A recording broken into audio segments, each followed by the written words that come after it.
On Friday, January 2, 2026, the Pasar Lalang area in Kuranji District, Padang City, was again hit by heavy flooding after heavy rains lashed the area since early morning. The heavy rain, which lasted overnight, caused the river to rise drastically, overflowing and entering residential areas, submerging homes. This flood is not an isolated incident, according to local residents. Lalang Market has experienced flooding many times, approximately 5 times in the past month, making this flood one of the worst.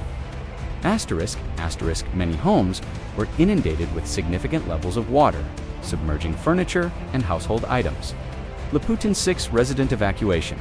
Police and search and rescue personnel evacuated dozens of families, especially the elderly children and pregnant women, to safety.antara News, Sumatra. In addition, residents' homes and activities were disrupted by the strong currents and rapidly rising floodwaters.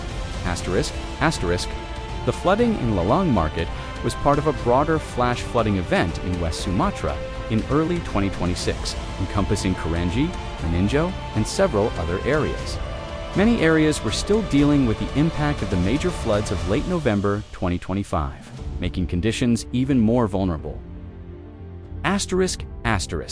The massive flooding in Pasar Lalang on January 2, 2026, was caused by extreme rainfall and overflowing rivers, which rapidly inundated residential areas.